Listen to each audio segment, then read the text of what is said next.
Kevin Grogan, welcome to the show. How are you, sir? I'm doing great. I'm so excited to talk to you today because we're going to be talking about Savannah, one of my favorite places in the country, if not in the world. My full disclosure, my daughter went to SCAD for four Okay. years, graduated from there, and I visited as much as humanly possible because I absolutely love that city. And I got to tell you, I love the city, and I don't know if I love Tybee Island even more. I'm not sure. But did you ever get a chance to go over to Tybee? Oh yeah, you know, if you can see my complexion at all, you should probably know immediately that I avoid the beach at all costs. But Tybee's a hop, skip, and a jump away. So I've spent a bunch of time there. I got buddies who live out there, so I'm there every so often. Yeah, I absolutely love Tybee. For those who don't know, it's about 30 miles east of Savannah. And, it's a straight shot. It's an easy drive. And some people call it, they run on Tybee time. It's kind of freeze dried from the 60s and 70s.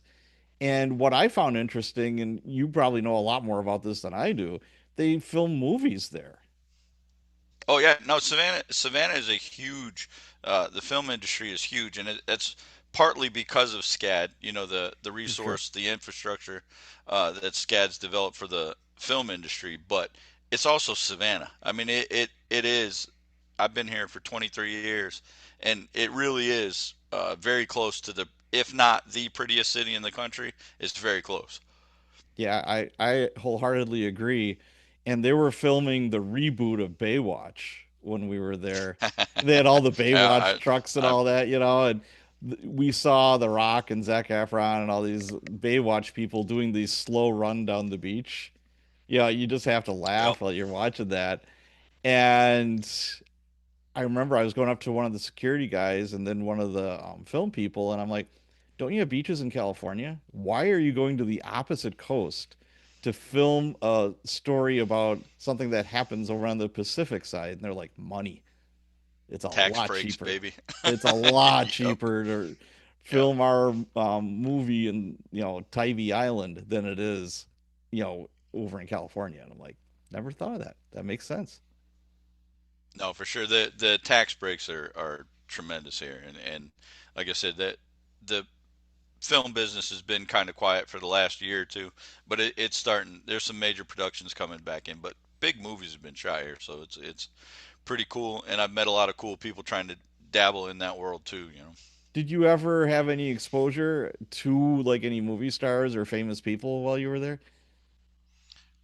Oh yeah, I mean there's famous people that come in and out of Savannah all the time, but I've been writing books for 9 years now. So especially after the release of my first one, uh, I stuck my nose into the business as deep as I could. I've been on movie sets and met uh, plenty of big name actors, but mostly to try to meet the producers. Like, hey man, Sure. here's my project, let's fund it. Right. But I've seen a good bit of how the movie business works and how to get things done. And just like anything else, it all comes down to money and funding. Yeah. Any funny stories about any of the actors? Anything interesting? Not so much from my post Okay. police career, but working off duty when they were shooting SpongeBob. I was working off duty in uniform, standing on Broughton Street, which is Main Street, Oh yeah. and Antonio Banderas was playing the pirate, Right. and I was looking one way and stepped backwards right into him and knocked him over. And he was he was super gracious and cool about it, but the entourage around him lost their mind. So I Oh my got paid god. for the day, but they said you can go home now. That's I was awesome. like, all right, Oh my gosh, that's yeah, funny. it My brush with stuff greatness, happens. my brush with greatness was I'm kind of a meathead and so is my son, and we'd work out at Alvin's in Savannah. Okay, yep, This is a few years back, and they were filming Baywatch. South Side. Yeah, and not the best neighborhood, probably not the worst. That was kind of my take by the cars and the vibe, that kind of thing. And we walk, we get in the parking lot, and here's this Ford. Raptor truck, and it was all tricked out. And I'm like, this does not belong in this neighborhood. And he's like, what are you talking about, Dad? And I'm like, this is just sticking out like a sore thumb. There's something going on. So we go inside the gym, and for those who don't know, it's not even there anymore. But it was just more or less just a meathead gym. There's duct tape around the benches, et cetera, et cetera. It was a real gym. No, It, Alvin's was a real gym, no doubt. yeah. So we went there every day whenever we'd go down there, and sure enough, there's the Rock with two of his bodyguards. And my son is like, "That's the Rock. It's the Rock." And I'm like, "Yeah, it is. What should we do?" I said, "Leave him alone. That's what we should do. He doesn't want to talk to Right, us." he's working out. Make sure you stay out of the way. Yeah, and his two bodyguards were larger than him. I didn't think it was possible. This guy, The Rock in life, Dwayne Johnson is gigantic. He is a very large man. His bodyguards were larger than him. Uh, And he's a huge man. He's a huge personality. He's good friends with a good buddy of mine, Mel Chansey. They're actually working on a production together. It's $7 company. Mel's working on a project with them. So they're big dudes, but bigger personality. And yes, I've never heard a bad word about never heard a bad word about him. so they were walking out, and we did the gym nod, and I said, "Hey, what's up?" And he says, "Hey guys, how are you doing?" And that was our brush with him. Totally nice dude. And then later on, like the next day, we're at the boardwalk on Tybee, and there's a girl selling ice cream, blah blah blah. And I said, "Hey, do any of the stars ever come over here and like buy ice cream from you?" She said, "Oh yeah." She said, "Who's the nicest guy?" She said, "The Rock all day. He leaves huge tips. He's very nice. He treats us really well." I said, "Okay, who's the biggest asshole?" She said, "Zac Efron. I can't stand him. He treats us like garbage." And I'm like, "Okay, That's that crazy. makes sense. That makes sense." But That's crazy. anyways, there's our Oh Hollywood yeah. minute for everybody. Yeah, there you go. Go Savannah. But Yeah, they're everywhere. The SCAD Film Festival brings a lot of big names in. I can only imagine. But let's start with you. That's why we're here. In the beginning, where did you grow up and how would you describe your childhood? I grew up in the first town established in Connecticut, Windsor, which was settled in 1633, 100 years before the beautiful city of Savannah. But my childhood was great. I grew up. Both my folks were in my house. I'm the youngest of five kids, Okay. so I was a spoiled little shit. Uh, but my childhood was great. Nothing to cry about there for sure. What did your mom and dad do for a living? My mother was a teacher. My father was an engineer. Okay. So highly educated.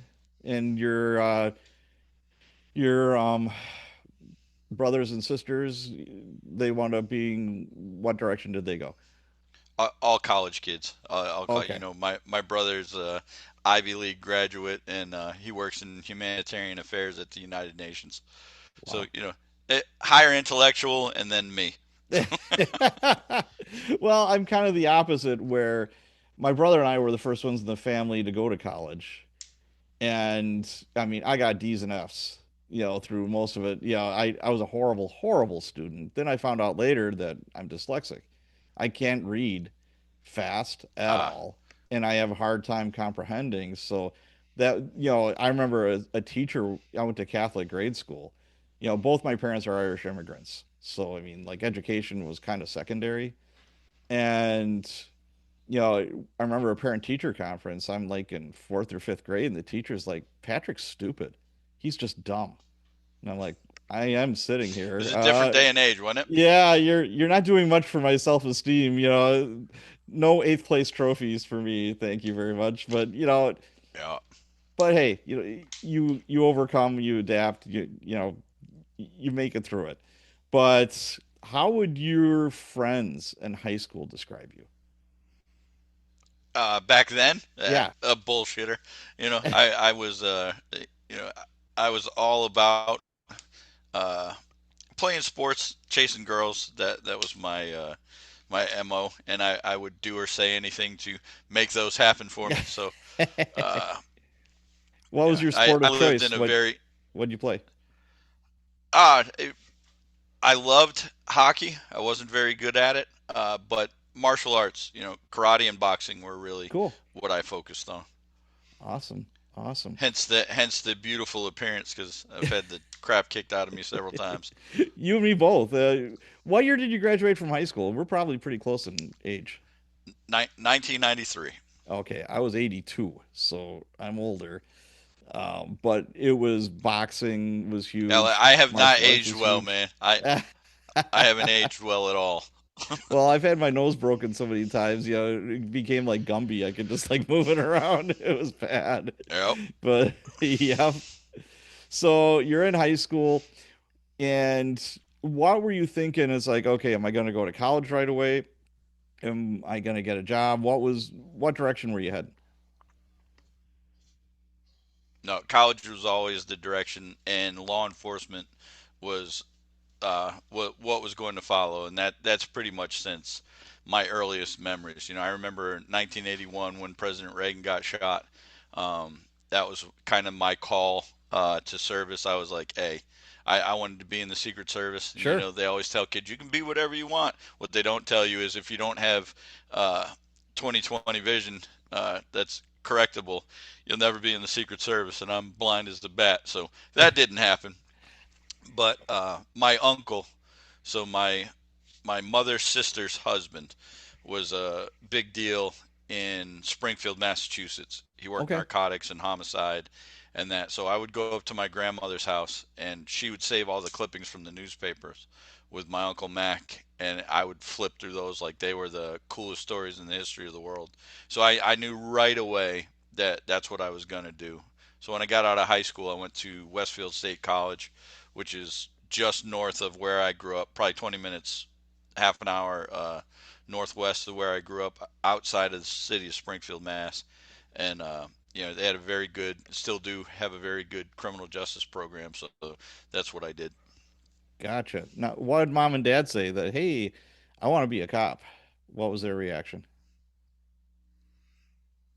My parents were uh, as supportive in anything we did, and they were so polar opposite. Where my father was very trade school, learn a skill, develop it, learn how to work. My mother was liberal arts, read, think, uh, dream big, those types of things. So Yeah. I could have told them I was going to go join the circus. They would have cautioned me on the. It would have driven my father crazy. My mother would have cautioned me on how things go, but they would have let me go do it. My parents were very very good about letting me make my own mistakes. So you get out of college, and did you go get your first cop job right away? Immediately. Yeah, right. I got a job in my hometown of Windsor Oh, right as I was graduating college. So I pretty much came home for a couple of weeks and went to the police academy, which was a blessing and a curse all at the same time. So I was very young, still in my party days. So I drinking like an idiot, which has followed me pretty much through my life. Um, but being a police officer in your hometown where you grew up, being the youngest of five kids, where your mother taught at the high school, your father ooh, was very active in the recreational sports and that kind of stuff. So I'm in the academy, and people are making, cops. My department was making traffic stops, and it was like, I know Grogan, I know Grogan. And they're like, we don't even know who the fuck that is, because I'm in the academy. I'm not the real police yet, right. but So by the time I got to the department, people were already sick of me. They're like, oh Jesus, you're that guy. But I didn't hand. Like I said, my world was very very small. My whole existence was pretty much in a 30-mile radius between uh, where I grew up, where I went to college, that kind of stuff. So I lived in where I thought I was worldly. I didn't know shit about shit. That's mostly because I was 23 years old. But Right. so it didn't work out so great. The chief and I had a very serious talk, and he said, maybe you should try something different. And that was heartbreaking to me because I had always wanted to be a cop, but Yeah. I saw his point. So I left that department and joined a gang, the United States Army, and that broadened my horizons quite a bit. Why the army? Why not another branch? You know what? I looked at all of them. Okay. Um, I love to say that two of my buddies, when we graduated high school, I went to college. We wanted to be Marines, and Yeah. I went with them to the recruiting station, and they gave us an intelligence test, and I passed, so they wouldn't let me in. But those two idiots, they got in no problem. Nah, the army was just the right thing. I knew I wanted to work protection, and there was this new thing back then in around 1996, 98 called the internet, and I had looked into a couple of opportunities there, and I saw that there was an opportunity in the Army to work protection. So, like I said, I always wanted to be in the Secret Service, but I didn't meet the uh, vision requirements. So I got a chance to do it in the Army. I actually wound up being stationed in Germany in the one company in all of Europe that provides protection, and I just happened to get assigned to that company. So if that tells you it was meant to be, I don't know. I don't know what will, but I wound up working protection. Uh, Got to see all of, if not most of, if not all of Europe, and some other fancy places. But it was Okay. really cool. I got to see uh, the commanding general of the United States Army Europe was a 4-star. His name was Montgomery Meigs, a historic figure in the Army. His great great great uncle was the first quartermaster general of the Army. But I got to see that man lead and command. So I got to see leadership at its highest levels, and the man was. I mean, they don't hand out stars in the Army, and they definitely don't hand out four of them. So So what being able to about serve that close to, his style or command presence or his leadership? What stuck out in your head? You just said that, you learned a lot from him. What exactly did you well, learn from him? he was a soldier, and I can't think of a bigger compliment that I can give somebody. He was truthfully everything I think a soldier should be. West Point grad.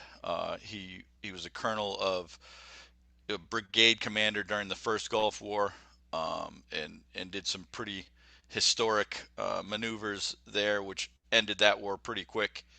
He was a big part of that, but he knew who he was, and he carried his rank and his position like a gentleman. He Mm, never had to tell you he was the boss. He never had to tell you he was a general. He never had to say it, because you knew in everything he said and did that this man was a leader. And I have taken that.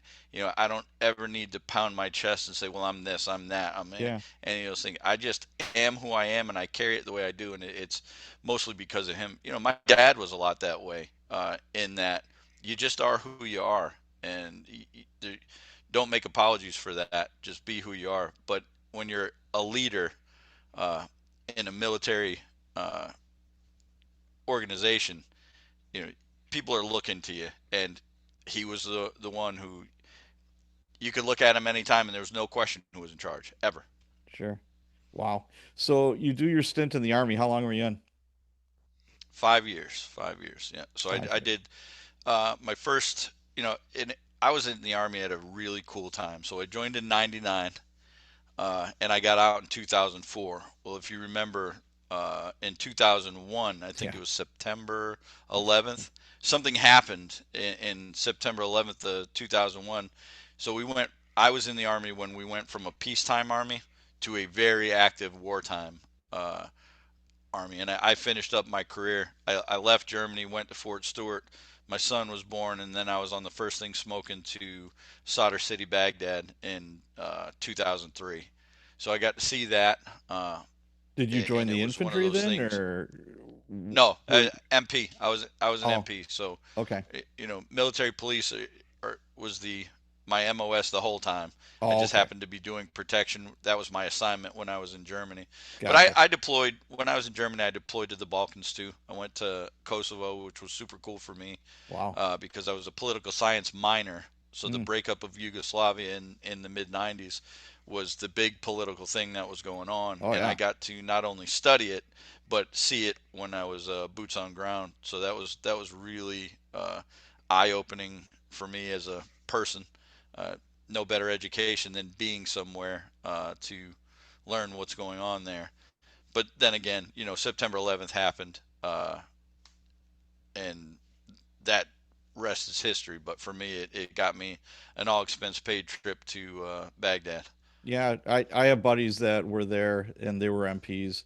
A lot of their job was guarding prisoners of war, that those types of things. Yep, And there was that, and then there was our function. We were assigned to the Second Armored Cavalry Regiment, so we did patrols and we trained the Iraqi police was part mm, of our thing. I wound up doing another protection gig for the Second ACR commander for a short while, Colonel Brad May, another great American, another great leader. But I got a chance to see history. yeah, I was in absolutely. Baghdad in 2003. It was pretty hot topic back then. Sure. Now, I think I know the answer to this, but I'll still ask. Knowing what you know now, would you still have joined? In a heartbeat. Yeah, that's what I kind of In a thought. heartbeat. I would have joined sooner and probably stayed longer. Okay, Knowing what I know now, but yeah, I mean, service to country means everything to me. I don't know that I was horribly patriotic growing up. I mean, I loved America. I was proud, but basic training, uh, that indoctrination of being a soldier and love of country and sense of duty, that that stuck with me, and it's still there. sure. I'm all about it. So, how long after you got out of the army did you join the Savannah PD, and why Savannah?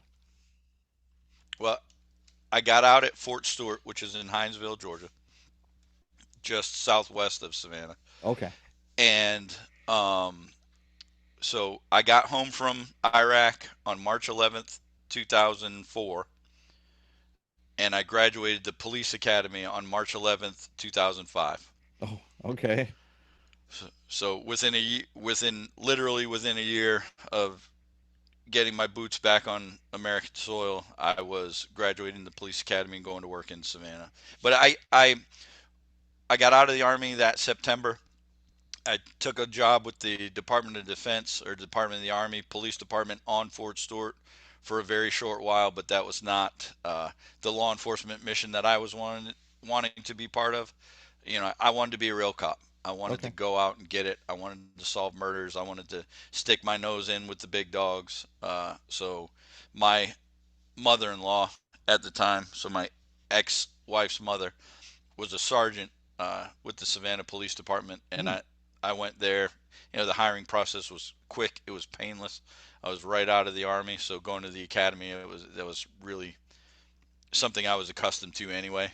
Uh, so as soon as I could, I got out on the road, and So, as far that's where all the fun began for sure. yeah, so as far as your academy experience, was that like at a tech school, or what did that look like? It was funny because in Connecticut, the police academy is its own thing. Now you have multiple municipalities that do the post certification, and the state patrol, they were upstairs, far more Oh paramilitaristic yeah. than but when I got to Savannah, it was the Southeast Regional Academy. So same thing, a bunch of different municipalities, Mm, but we didn't have our own building. We were part of Armstrong Atlantic State University, which is now Georgia Southern University. But we were part of the campus. They had a really good criminal justice and law enforcement degree program there, but we also had the police academy. So it's just a couple classrooms there, and then we went to satellite uh, places to do different types of training, like firearm and driving. sure. Obviously, that's not on a college campus. Right. Interesting. So you joined the Savannah PD. How big of a department was that? Well, I joined the Savannah Chatham Metropolitan Police Department, and Okay. I was the first class to graduate. I was in the first class to graduate from the academy of the merged department. So, Chatham County and the city of Savannah had merged. Obviously for financial reasons, but Yeah. um, I was very lucky to be there on the ground floor when that happened, because the department was we were about 600 sworn, at that time. Uh, in a city that's 150,000, but now you've got the whole county, so you're closer to 250, 300,000 Oh, okay. with all the unincorporated areas. Gotcha. Now, was it a sheriff or a chief that was in charge? Chief, chief, yeah. Okay. So the Chatham County Sheriff's Department is unlike a lot of sheriff's departments in Georgia where they have the full law enforcement mission. The sheriff in Chatham County mostly they do have a law enforcement wing, but they mostly cover the jail, the courthouse, Yeah. and serving paperwork and that kind of stuff. Right, right. So you get into the Savannah PD, and Savannah is such a unique city. I mean, we talked at the top of the show, it's like you have SCAD, there's a lot of money that pours in there, and tourism is huge, obviously, as well. And there's, like I said, serious money in there, and there's also serious poverty there as well, living amongst each other. I'm used to, like, in Milwaukee, okay, the ultra rich people aren't close to the very poor people. The people living on by the lake or these really nice, mansions, they're far removed from the poorest people in the city, where I'm driving down the streets in Savannah and I'm like, there's these beautiful, like, Southern style, I think they're mansions, wraparound porches, Spanish moss. It's something out of a movie, or, a picture. And then you go another block and there's these dilapidated houses that are falling in that are just straight up ghetto. And I'm like, No, my how does this, I had a hard time wrapping my head around it. no, and it's a recipe for disaster in one way, and it's a recipe for culture in Right. another. The thing is, you have the richest of the rich, so Jones Street and Gaston Street. You have these $1 million homes, and 2, 3 blocks away, you have housing projects Yeah. of the with the poorest of poor people, and then now your workforce. So hospitality is a huge thing. Tourism is a huge thing in Savannah. So who takes all the jobs to work in your hotels, your restaurants, and that kind of stuff? Usually poor people. So now everybody's all mixed together, and man, it makes for a hell of a show if you're a cop. Let me tell you. I was just, that's But the first thing that popped in my head when I started doing my research on you. I'm like, oh my God, Savannah is a very unique city. And I would think that optics are everything in a city like that, because they still want these kids, paying $50,000, a year for tuition to go to SCAD. And tourism, they want the tourists, and I saw firsthand, you know, it's just like, how often did either tourists or SCAD students become victims of crimes, like serious crimes? uh, I wouldn't say often. I always say, Savannah. First of all, again, it's a beautiful city, and you do have, it's so picturesque, and you have SCAD right in the middle of it. Now, SCAD owns half of Savannah. Yeah, no kidding. Yeah. SCAD's ba- basically a real estate company at this point. Yes, Uh, but if it weren't for SCAD, Savannah would have fallen in on itself because of the way it's run by our city government. But sure. I'm not a political guy, but there's no question that that's and SCAD's $1 billion industry right now, Oh, and I'm absolutely. not exaggerating. I mean, it's unbelievable. So you say $50,000 a year, I'm thinking she hasn't been there in a while because I'm Yeah. sure it's much more than 50,000 a year now. God. Uh, but that being said, the cool part is this. So when I got out of the academy, I was assigned to the downtown precinct, which is the touristy part of Savannah. I mean, absolutely beautiful. You got the historic district. You got everything that you read about in tourist brochures is in our precinct. But it's surrounded by, again, the poorest of the poor, and that was also in our precinct. So on a Friday night, I could go hang out downtown when the clubs are letting out and hit on girls and do what cops do, think I'm super cool. But if I wanted to go chase bad guys, I could go 2 blocks down the road and I'd be up to my neck in it, and that's exactly what I did. So I got great exposure to both, because the thing is, you go out and you fight crime aggressively, and you can. Sometimes you need a break from that. And Yep. let me tell you, rolling down Broughton Street or Sure. uh, walking around Forsyth Park. It's a good break from that. Yeah, I what popped into my head was, down by the Riverwalk. If anybody's ever been there, how many people go ass over tea kettle down those stairs? Oh yeah. Oh, I mean that's the stone stairs of death is Yes. what they're called. Yeah, I mean that's it. That's poor EMS. I would arrive to those calls as late as I could because I already knew how that was going. I mean Especially after a the couple of carnage cocktails, at the base.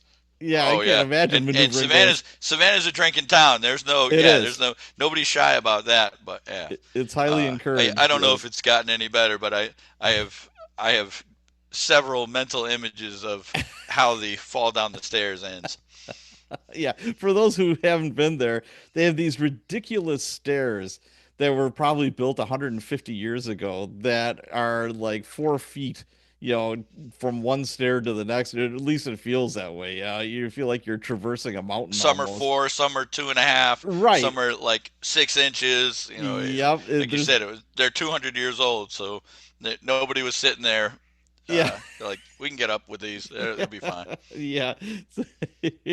I always got a kick out of that.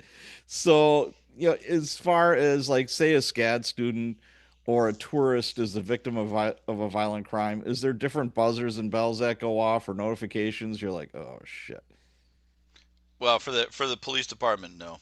And the Okay. thing is, SCAD. So SCAD has their own security force, and they try to isolate as much as they can for publicity reasons and all that. And I'm not going to go off on SCAD, but they have a certain way of handling things, so it's not as prevalent as you would think. However, the first line of my first book, Black Sheep, White Cop, Savannah Exposed, is if there's one thing Savannah, Georgia hates, it's a dead white girl.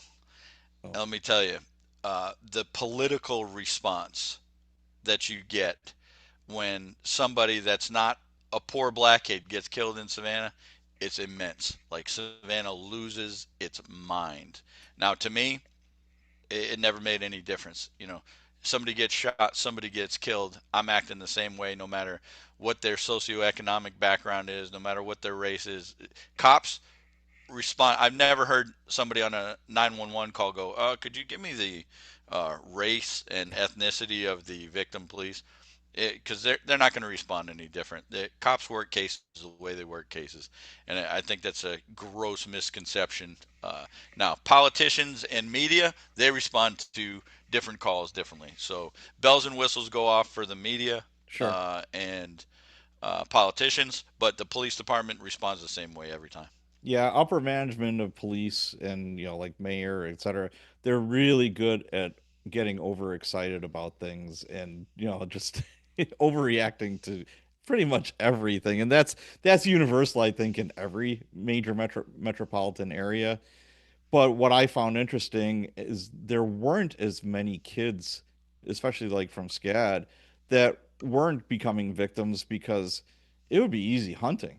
I mean, I remember we went out to eat one time and there was this kid, in Milwaukee, we'd call him a mope. He's just moping around and he's just looking for a victim. You could tell.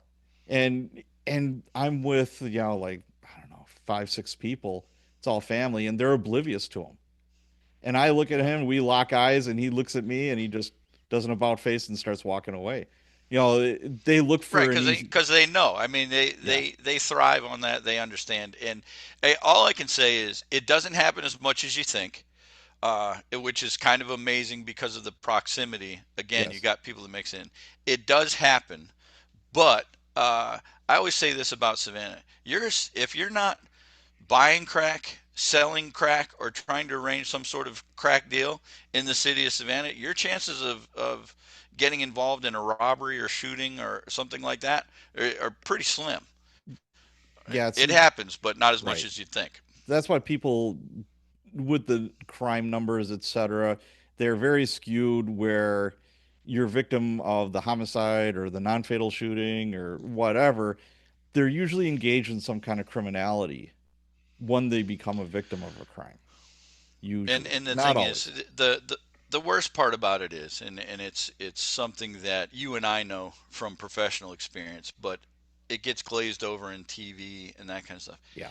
If you dip your toe Okay, and all it takes is dipping your toe into criminality. You don't even have to be involved in the criminality. If you're close to somebody who is, Yeah. and you're just guilty by association, you're just there, the chances of things happening to you, like our big red ball murder when I first started, was there was a girl that left a cotillion, and she's walking back. They're walking through one of the scenic squares, and three guys jump out to rob the two couples that are walking at 2 o'clock in the morning, and she doesn't give up her purse, and they very cowardly shoot her. Well, she wound up being the first homicide of 2006, and again, a white girl gets killed in Savannah, they lose their mind. So this special task force was formed. It was called the Expanded Patrol Operation, and basically the chief told us, "Go get them. No leash, no gloves, no nothing. Go get them." And boy, oh boy, did we did. But that happened right at the beginning of my career, so I got thrust right into. I Mm, mean, it was a great opportunity for me to develop. Some of the guys I were working with were some of the best cops in the city. So immediately I'm learning at 100 miles an hour, sure. and dipping in it. But so that task force gets formed. The funny thing is, if you look at that from the outside, they were just walking through the square. They weren't bothering anybody. And that's exactly what they were doing. They were walking back to one of the carriage houses right next to the Civic Center in downtown. Yeah. But in that carriage house, they were packaging, weighing, and selling dope. Oh, Okay. Not the okay. girl that was there, but the guy she was with were. Mm, So the guys that worked that murder tell me that there was no connection between them dealing drugs. We didn't. My partner Josh and I actually were the ones that found them dealing dope from that destination. But I've been told over the years that that absolutely was not corrected, but no connected. But nobody's going to tell me that. I know how right. it works. These guys, I sell you the drugs, you bring it into your apartment, you package it up, and you're going to sell it. I can come rob you and get my dope back, get 100% profit, or if you've already sold it, I'll just rob you of the money. I get 100% profit. So, to me, it's pretty tactical. If I sell Yeah. you the drugs, come back and rob you if you're a weak mark. And these guys they were not gangsters. They were not, the college kids that were selling dope out of their carriage house, they were not career criminals. But the guys that they were being supplied by were absolutely career criminals. Were there organized gangs, like in Milwaukee we had gangster disciples, vice lords, etc. What were the gangs like by you, or were there like serious gang affiliations in Savannah? Absolute gang affiliations in Savannah, mostly Crips and gangster disciples. There's small contingents of Bloods, and that anywhere you got cities, you got gangs. And the thing is, for the longest time, Savannah wouldn't talk about that. But right towards near the end of my career, they because they didn't want it to affect tourism. Right. But once you couldn't even say the gang word for the first 4 or 5 years I was with the department. But once it got out and they realized that it didn't affect the tourist dollar or the bottom line, like okay, you can say gang now. But again, that's city government. But Yeah, it is. the thing about Savannah, and I don't know that it's unique, but there are the Bloods, Crips, gangster disciples, all that kind of stuff. But more prevalent are the neighborhood gangs. Sure.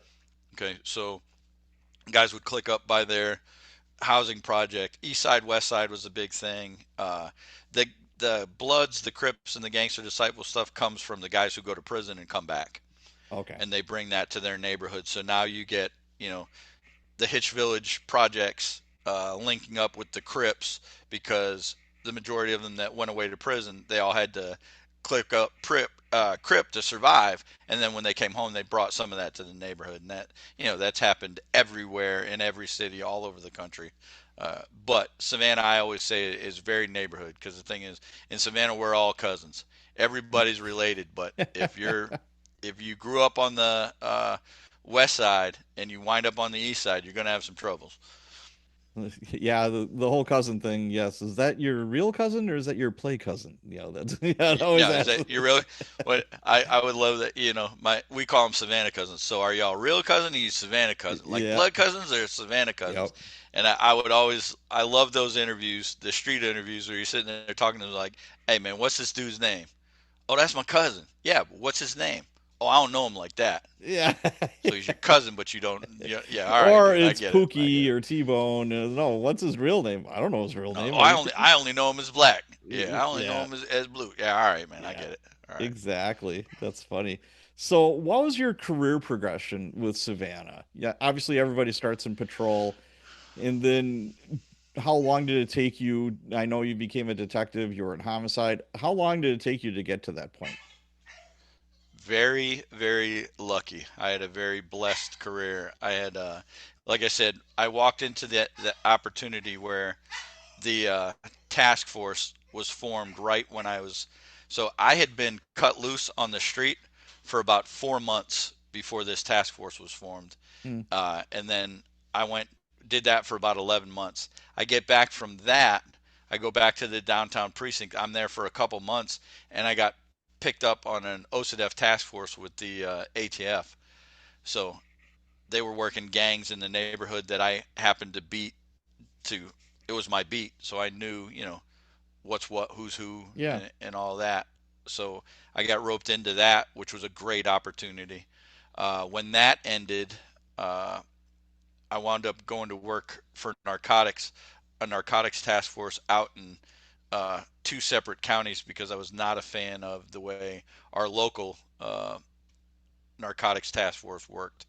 I didn't want to be associated with the way they did business. So I left, went out to Liberty County and Long County and worked narcotics for 3 years. But while I was there, I wound up working two more OCDF case. I worked a storefront operation with the ATF, and then I worked another OCDF case on a gang out there with the FBI and DEA. So I got a lot of experience in during my narcotics time. And then when the interim chief became the actual chief in Savannah, I left the drug task force and came back to Savannah. I was on patrol for maybe 2 months when I came back, and then got pulled to another ATF task force where we were working gangs and guns. It was basically a domestic counterinsurgency. Hmm. The second book I wrote, Ruffian, is details that time, and then that ran for about 2 years, and I went from that assignment and got promoted into homicide.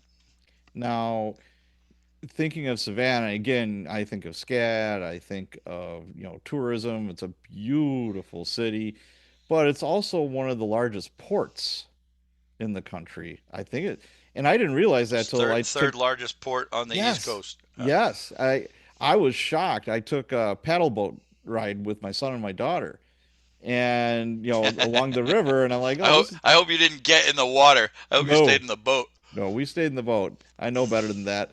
But I was like, oh, and he was whoever the narrator was, like we're taking this tour and yeah, they're the third. I'm like, oh wow. So immediately my cop brain goes to, I wonder how much smuggling is going on. How much dope or guns is going through that port? Yeah, I mean the human Oh, trafficking, the dope, the all of those things coming off the ports. I mean, that's what makes Savannah Savannah. There's no, you know, it's such a cool place to police because you could see, you know, street crime to organized crime at all those different levels. It just all you had to do was work to find it. who ran the docks, like criminality wise? Or was there like a Well, organized? the ILA, the you know, so specifically that's always been in question. But Okay. the ILA, the union down there, those guys, they work their asses off. They load and unload those containers and that, but the amount of drugs that comes through that is so who knows it? Not exactly. Don't know exactly, but Okay. right out the front gate of the ports in Garden City, you have the headquarters. You have the what do you call it? The clubhouse for the outlaws. The outlaw Motorcycles. motorcycle gang. Yeah. They're right out the front gate. Yeah, Ah, and but we don't have big problem with that because they don't kill anybody. But if you're telling me that dope isn't coming out of the ports, going to the outlaws and getting distributed, sure. I mean, I'm like, your eyes aren't open. Right, right. But I mean, who runs it? Who knows, really? But Okay. it's not the Italians.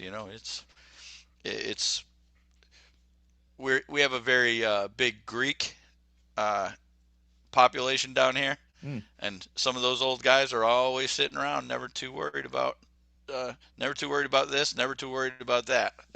Okay. But Savannah's biggest problem is violence, and the violence is perpetrated by you know the street level stuff. That Sure. is Yeah. Savannah's biggest blight. That is the biggest problem.